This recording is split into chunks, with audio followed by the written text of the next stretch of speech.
Eric Holm here with Holland Enterprises, and I am talking to Dan Sorby. Dan Sorby. All right. We're just going to have a conversation here and just a little talk. Okay? Sounds good. Dan, how long have you been in the trucking industry? Since 94. 94? Okay, so you're looking at almost 30 years, 28 years? Mm-hmm. That's a good long time. What made you decide to become a truck driver? I worked in accounting, and I worked in the legal profession, and they were boring. They were, for me. Okay. And because I like to move around, and that's with the freedom of driving, you get that. You get to spread your horizons, Yeah. and You get to see go stuff. everywhere, yeah. You don't have to pay for vacation and stuff. You just go and say, hey, look, I see it. There it is. Very good. What are some of the things that you particularly enjoy about being a truck driver? The freedom and the mobility to make your own decisions. And if you have issues, that help is right a phone call away, and you're not micromanaged, and they let you be an adult, not a child trying to, or an adult where they treat you as a child. Okay. Anything else about the industry or truck driving in general that you appreciate? The people. Other drivers, majority of the other drivers are decent. They're friendly. Sometimes you run into a few, but they're the exception to the rule. So if you need help, ask for it, and especially like in a truck stop, you'll find somebody that'll be able to help you. Sure. Yeah. Okay. What are some of the challenges that you feel that you deal with or you face on a daily basis that other professionals don't?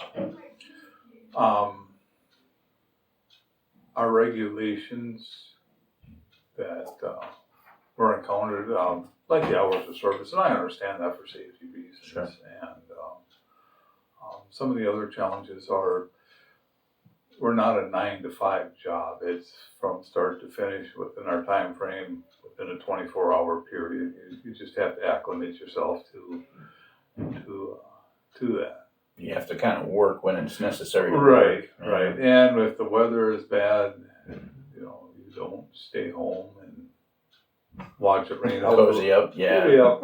Because you are home and you're still looking out the window. Yep. So. Okay. Being out there on the road, do you have any hobbies that you participate in or you practice when you're away from home, like... This might sound weird, but I like weird. I have a green belt in Taekwondo, and I still do the poomse, and what I do is I kick the side of the trailer. I keep my legs stretched and kick the back of the trailer, and people kind of look at me weird. Well, they look at me weird. That's just a natural thing for me. I blink my eyes, and they look at me weird. So. Yeah. Wow. No, that's interesting. I didn't know that. Yes. I didn't know that. That's good. It's good. I suppose that's your exercise too. It keeps you active.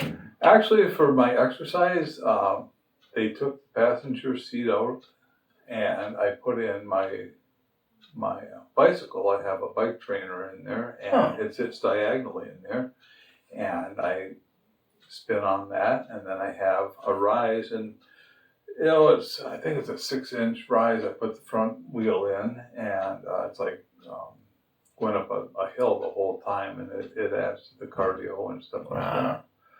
That's interesting. I haven't heard that one either. That's I like that. You have a pet? No. Okay. Does a chia pet count? Chia pet. It depends. You talk to the chia pet? It talks back. It talks back. Okay. All right. If it gets too much, I just eat it. Right on. What do you do to balance home life and work life? I know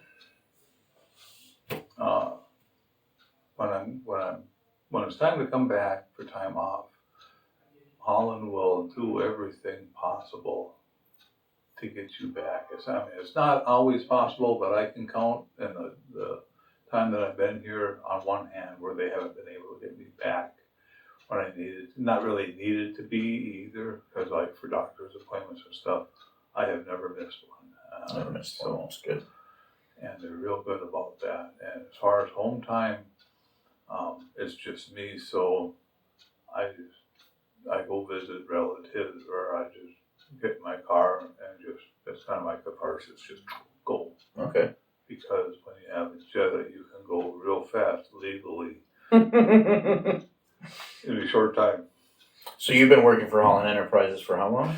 Since 2011, and it's what yours is now. 2022. Really? Yeah. Jeez, I've been here a long time. 11 years. And there have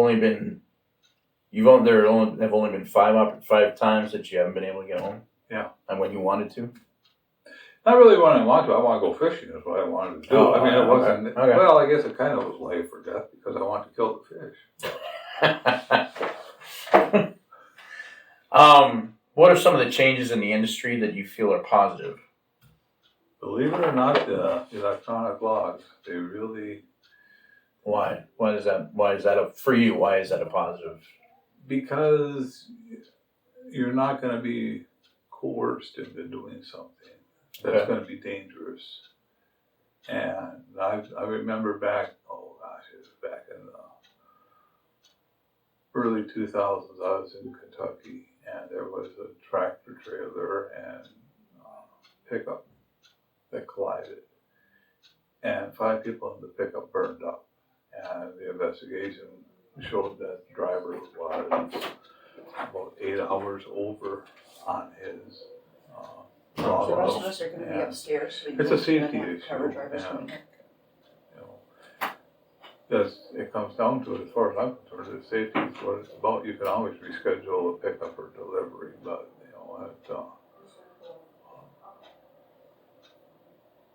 yeah. That's good. That's good. Any other changes that you like about the current or modern trucking versus the old days, quote unquote the old days?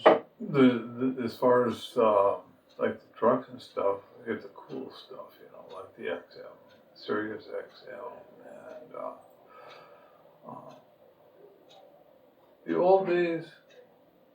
Well, sometimes you had to put the floor down a little bit to blow the smoke out. I hear you. What are a few things that you appreciate about Holland Enterprises in particular? They put up with me. They put up with you. It is difficult at times. No, just kidding. They keep me moving. Okay. And if for some reason I can't make a pickup or delivery, I let them know right away and they will reschedule it. Okay. Or we'll swap out trailers, swap out loads so it gets picked up or delivered on time. And that works for everybody. The equipment is top notch. When every time you come through the yard, you're going to get checked out in the safety lane. And so How often do you get through the yard? Generally, I get through the yard 4 or 5 weeks between visits. Okay. And it all depends on the location, the route that I'm taking. If I'm coming across 94 a couple of times, and I'll pull in, or they'll send me a message. You don't need to stop because you were just in last week or whatever. Okay. And like this today, for instance, they let Christy know that they needed to turn the trailer in, and instead of me going straight through, now they've got work to do on the trailer. Come to find out that needs work done on the truck too. So that way I'm not getting I've already adjusted for that. stuck in Freightliner over a holiday weekend and spending unused money, on repairs that could have been done here. Right. So okay. Anything else about us that? The people, just the people in general, they're helpful, they're kind-hearted. There's you.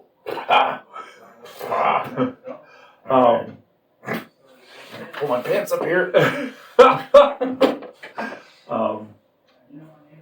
the sleeping rooms. Well, there's times where I come in for 4 or 5 days off, and if there's room upstairs, get into one of those rooms. And with the new trucks now, we have the shore power. So you just plug your shore power in and everything runs except for the truck. But your refrigerator, freezer, we have beautiful refrigerator. 4 feet, you could fill that puppy up with anything. Well, Legal. you don't wanna. Not all the trucks. Definitely can't get. Some of them, all the new ones are getting that. Yeah, you know, yeah. We still have some of the shorties, but I yeah. will track one Yeah, down. those new refrigerators are nice. They are. Yeah. I've got all kinds of dead animal frozen up in mine. Okay. Right on. And Mine's not quite the that extensive. the television with the dish, the little hopper kangaroo dude, Mm-hmm. the Sirius XM radio. Follow the Minnesota Twins. They're in first place. Anybody else, they just bite. So don't follow them. All right, we don't want to start any fights here, you know. So No, that'll get edited I out. doubt Well, it. now anyway. I doubt it. All right. For new drivers coming into the industry, do you have any advice for somebody that you meet, you know, on the road if they're, you know, Don't be afraid to ask questions. okay? You know, if there's something you're not sure of, always ask. Otherwise, it could be a bad situation. Right. You don't ever want to try and second guess somebody. If someone just come in the industry isn't sure and they come and ask me, or another driver that's been here for a few years doing this stuff, we're not going to steer you wrong. We don't want to see you get hurt. We don't want to see you hurt anybody else. Right. Right. That's good. There are a lot of good people out there, and there are a lot of experience to draw from. Yes, So. there is. Yes. There is. I've got, between here and my other jobs, I got about 2.5 million miles. Okay. So, All right. no accidents. It's a record. That's a good record. Don't ask about tickets, they don't count. Okay. How about drivers coming into Holland Enterprises when they first come here? Do you have anything you would say to them? Again, always ask questions. Trust your dispatch. They're the ones who know the people that we're dealing with, our customers. Right. Ask if you have questions. If you're not sure about something, ask safety. Yeah. Talk to Ken or Carla or Ruth. And anything, issues with between you and dispatch, talk to Ruth. She's our driver coordinator, go between us and dispatch if there's any issues. Right. So, and everybody here is, like I say, they treat you like an adult. Okay. You know, they don't micromanage. They don't put you under their thumb. This is how it's going to be done. Everything in this industry is flexible. Yeah. So the only thing certain about this industry is there's nothing certain about this industry. Change is inevitable. It Yeah. does. Yeah. And with the new technology coming out, you know, you hear about the autonomous drive trucks and the electronic trucks. And there are a few that I'm going across 80 in Wyoming here a couple of weeks ago. I saw a couple of autonomous trucks being delivered. Okay. But the trucks that they're using between like Tucson and Phoenix now, they're autonomous, but there's also a driver behind the wheel. Yeah. So you'll die of old age before they get it completely autonomous, because until you get all these vehicles coordinated and autonomous and with computers talking to each other, you're always going to have the human factor. Yep. You will. You will. It's gonna be a while. Yep. It's gonna be a while. So. And I'll be retired by then. Is there anything else you'd like to add? No, I better stop there without the Fifth Amendment. Okay. All right. Well, Dan, I appreciate your time. Sure, Eric. Thank you, and You're be welcome. safe out there. Yep. And come to Holland. The rest of them, they don't come. Right.